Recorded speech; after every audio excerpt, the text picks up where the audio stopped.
We each other over all the time without even realizing it. We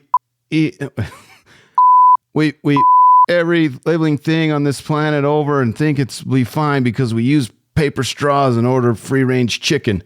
And the sick thing is, I think deep down we know we're not fooling anyone. Did you like that, the beeping? Was it good? Was yeah? I was trying to beep the F word, but it didn't really work that great. Welcome back to the show. Should you watch this with the Popcorn Priest, the weekly podcast where movie enthusiasts, ex-movie theater projectionists, new and old friends take the time to talk about a movie that we just watched and answer that very question. Should or shouldn't you watch this?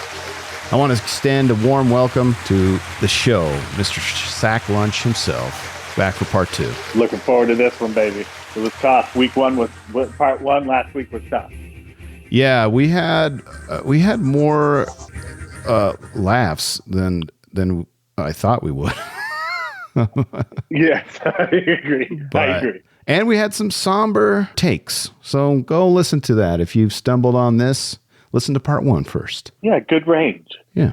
Here is the trailer.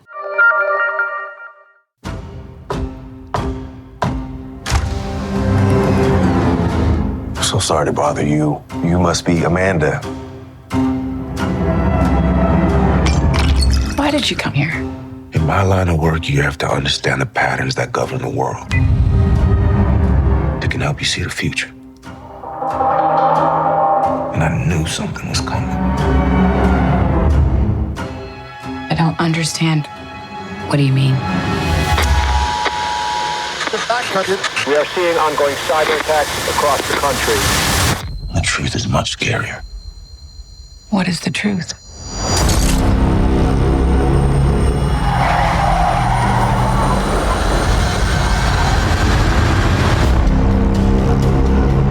We're gonna be okay, right?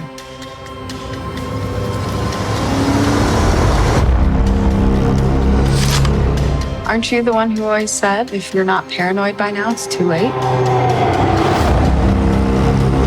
Haven't you been picking up on what's going on out there? We've all been deserted. There is no going back to normal.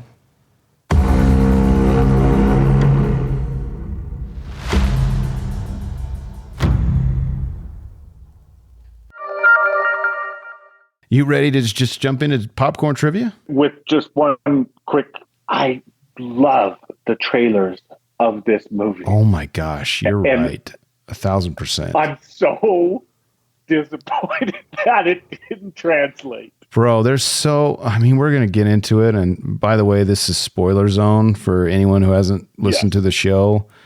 Part 1 is our spoiler-free zone, and this is spoiler zone. But yes, dude, there's so many things about this movie that we're setting it up for something cool. Last week, I even said, like, conceptually, this is a masterpiece, right? Like, the concept of it is great, but yeah. But yes, let's jump into trivia. All right. Let me tell you something, Pandeo. I have some bad news for you. I only have one trivia point because it's just a brand new movie and there's not a lot of chatter about like behind the scenes stuff. Sure. I thought this was interesting. GH's neighbor's last name is Huxley, in homage to Aldous Huxley, who wrote Brave New World and other novels that painted pictures of dystopian futures where technology has become the thing that corrupts humanity and is used as a way to harm people. I haven't read those books. Have you? I have not, but in the reviews, if you remember, that's right. The first guy said 10 for 10. He said, this is more Huxley than Orwell. Mm-hmm. So that's the reference. That makes sense. Yeah, that's the reference. Have you read like 1984 from Orwell? No, I haven't either. I've read a lot of books, but I haven't read them all yet.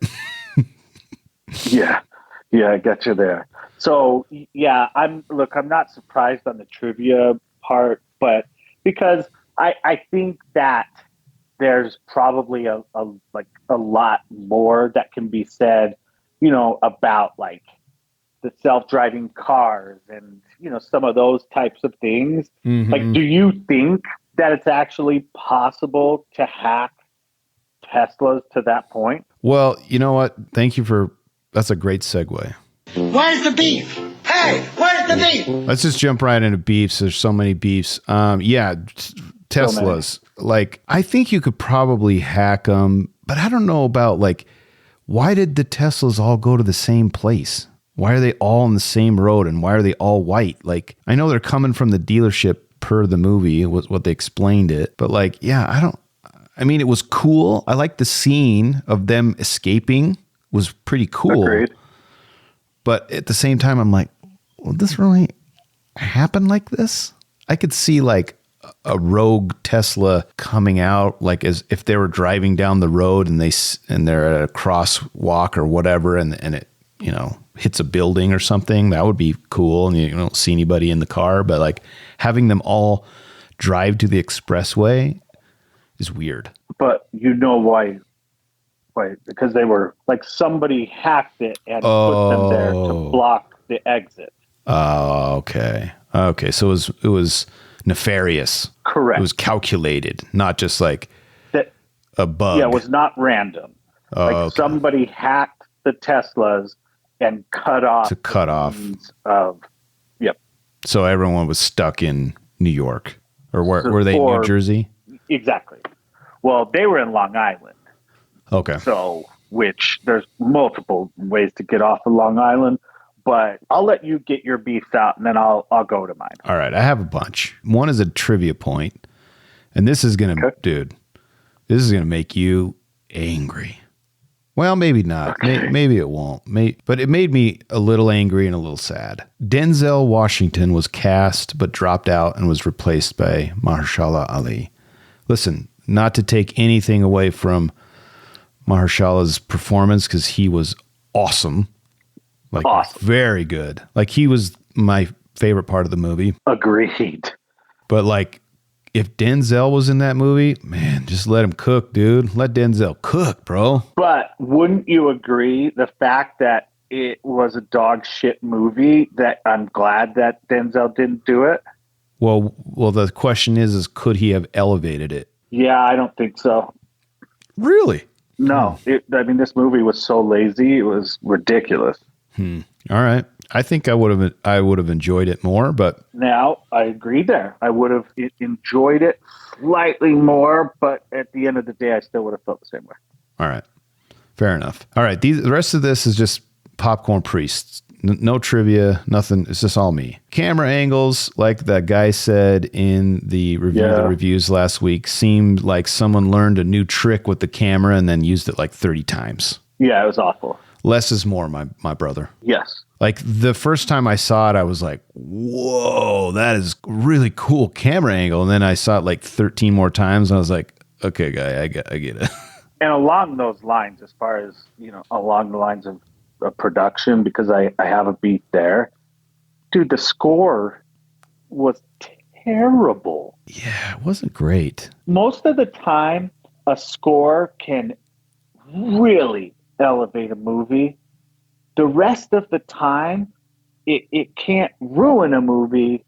It can just kind of be there. But I thought every single time I heard a part of the score come up, I'm like, what in the hell are they doing? This is horrendous. It was weird. It was really weird. It was so weird. I mean, come on, what are we doing? It was like amateur hour. Everything on this was so lazy. Like you just said, like they have these camera shots, and instead of trying to, set up and do it right, they just were lazy with everything. Yeah. Camera angles weird, too long. Listen, I'm not a guy who's going to be like hating a long movie, but when it's not great, the long movie is bad. Okay, if it's a great movie, you're like, oh man, you're looking at your watch like, oh shoot, we only have like 30 minutes left. How is this possible? This is so good, or you're not even looking at your watch and it's over and you're like, oh my gosh, I can't believe that 2 hours just passed. Yep. Like when I went and saw Mad Max Fury Road at the Atmos Theater, I I don't think I breathed for 2 hours. Yeah. And I looked so good.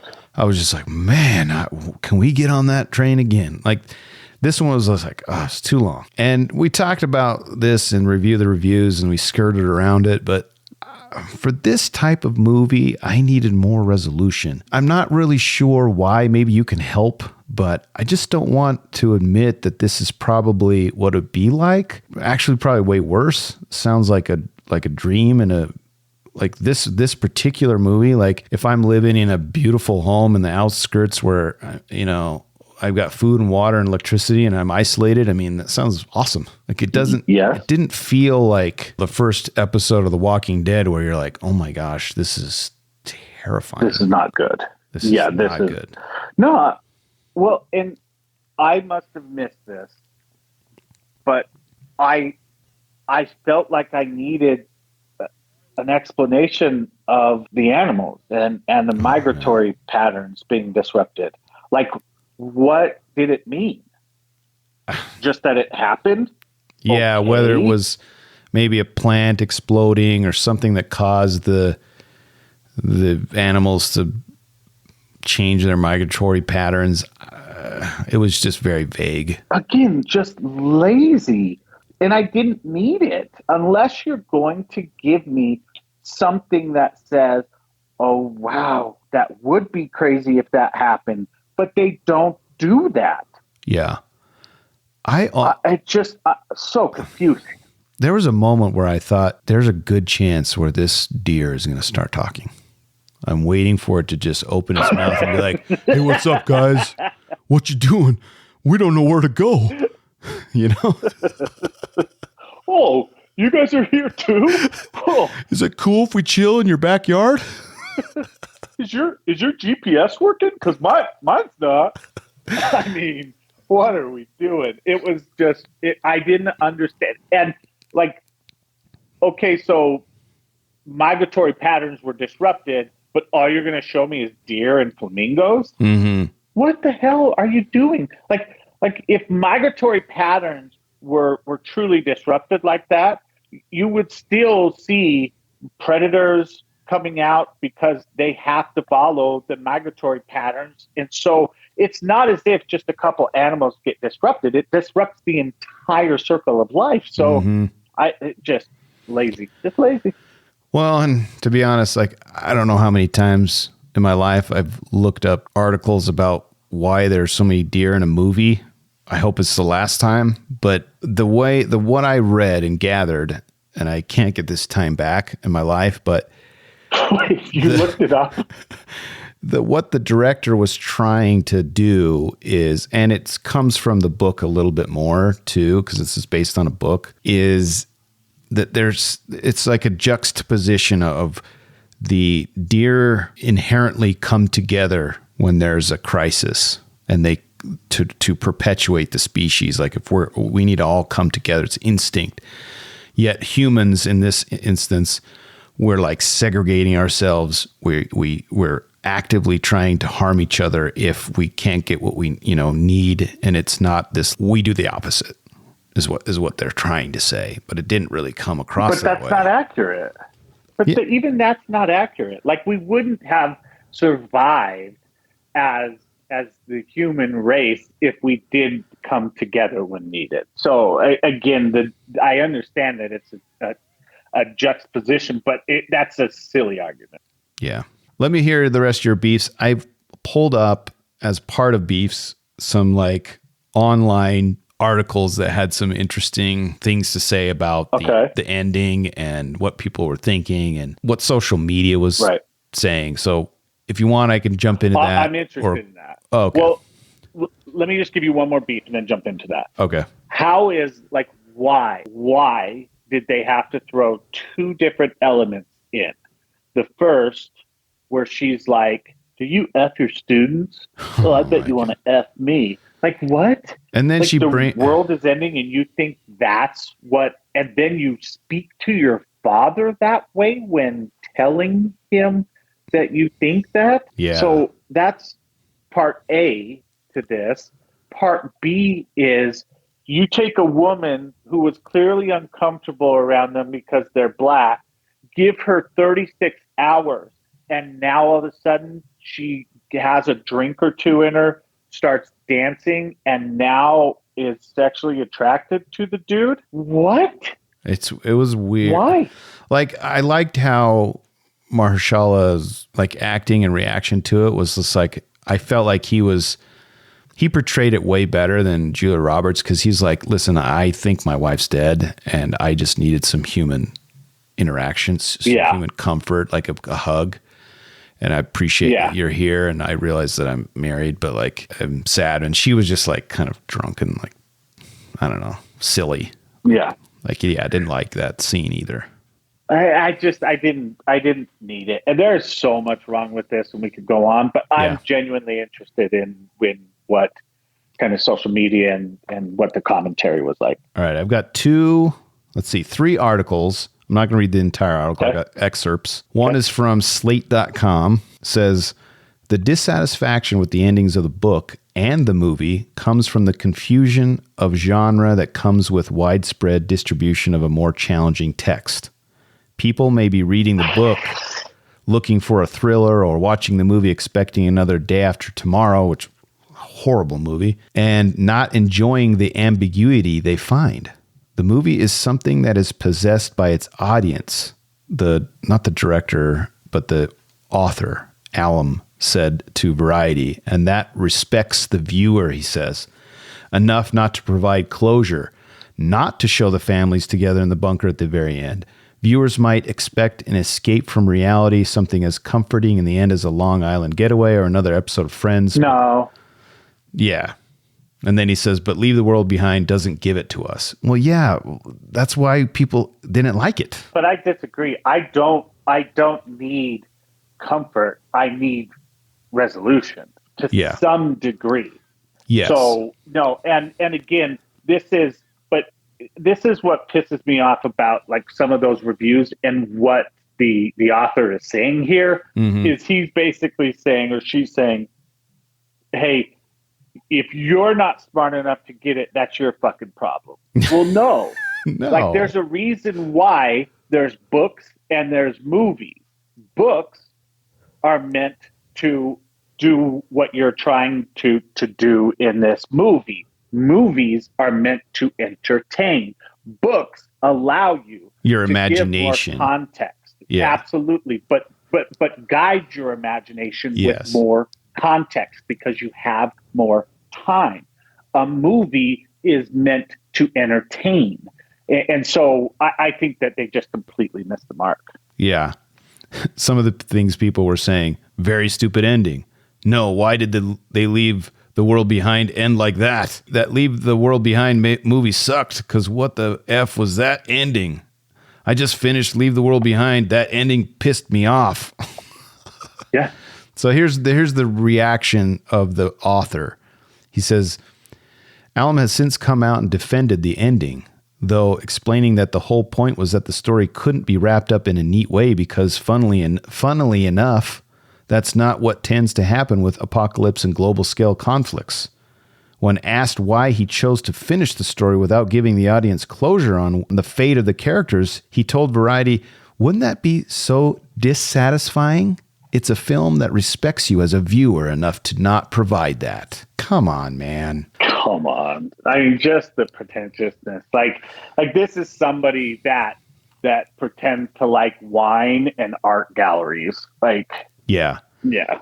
Well, and I was really trying to think about this. Like, there are movies that I'm cool with ambiguity, but there's still some closure. Like, for example, Castaway. I love Castaway.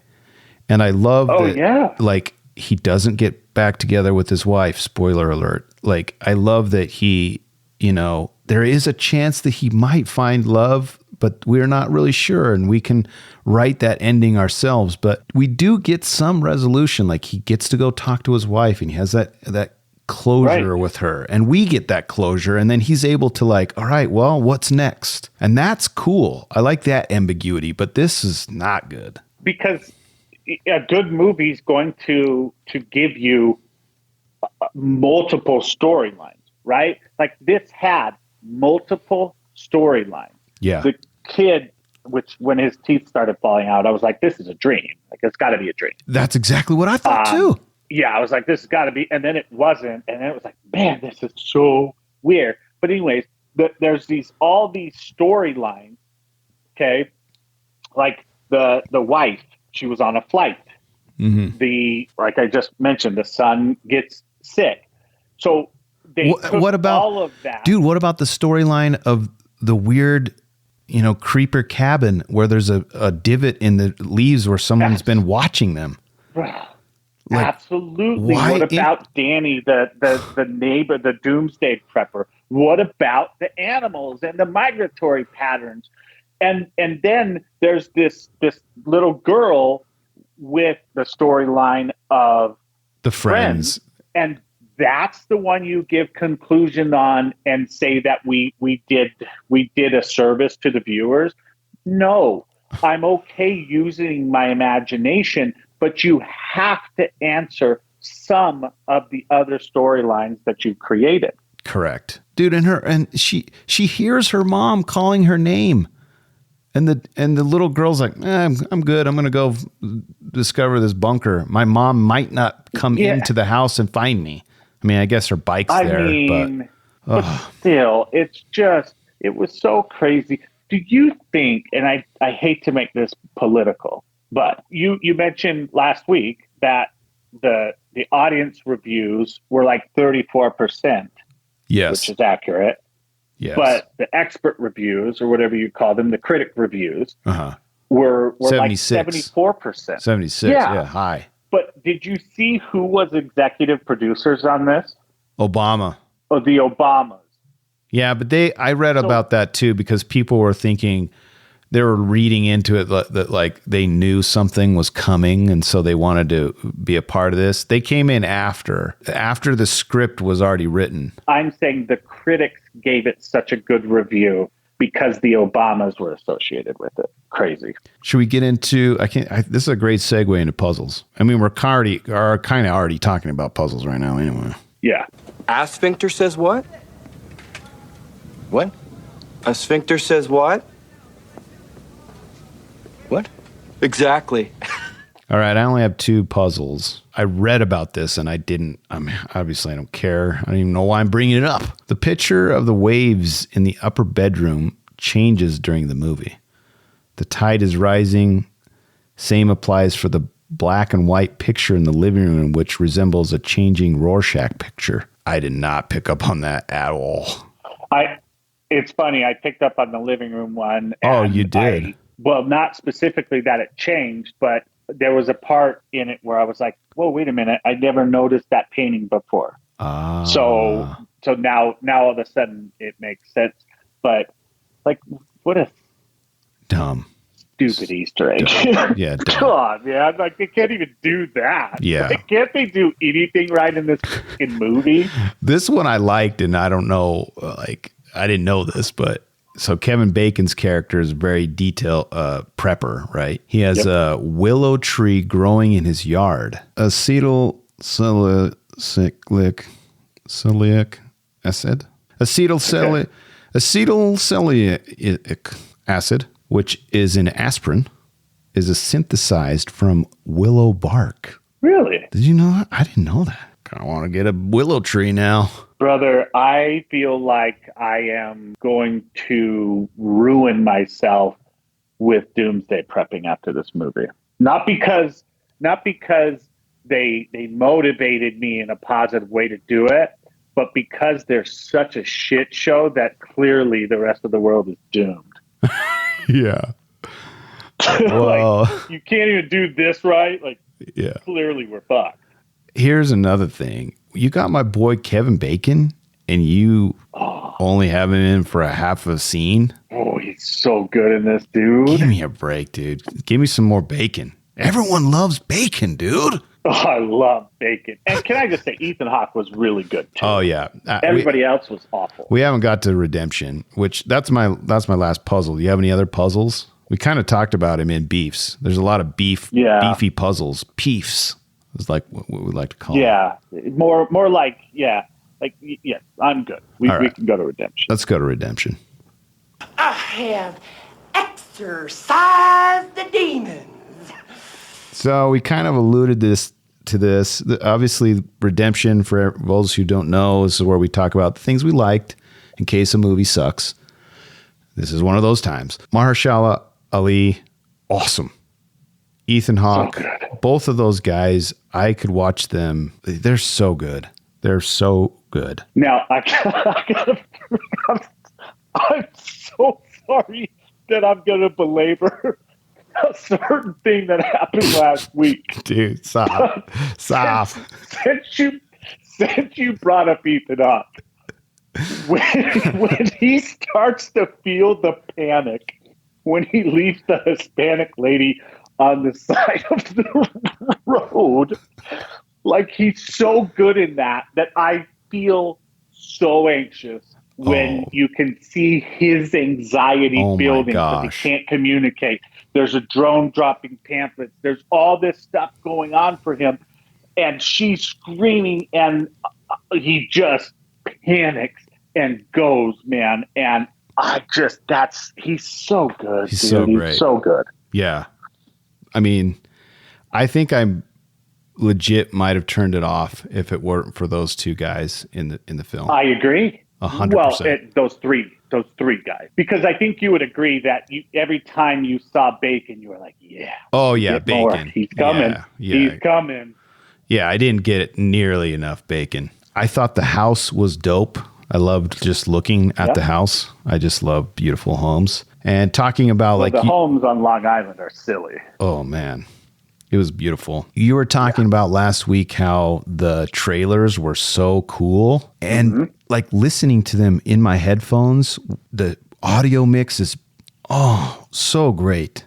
It was just a beautiful trailer, and those aren't made by the director. They're made by people who know how to make trailers, and they're great at their job. Right. But on that same vein, the poster of this is so cool. Like so cool. Just the deer. Yeah, all the marketing made you want to watch this. No wonder it had 1.9 billion minutes viewed.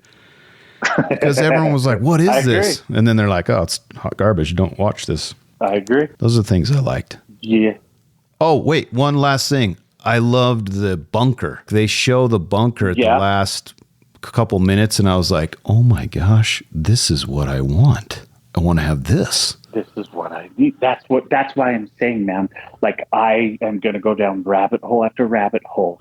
Cause I actually had a conversation earlier with somebody, who brought up, because again, you're from Utah and peak food storage, and that's foreign to most people because they associate it with doomsday preppers, right? True. And while it is meant for something associated with doomsday, but like I got my father for Christmas last year, my Patriot supply, like a 3-month supply of food. No, that's sick, dude. So there's a lot of really cool stuff out there that you can go down on rabbit hole of. But don't you think that itself could have been a storyline?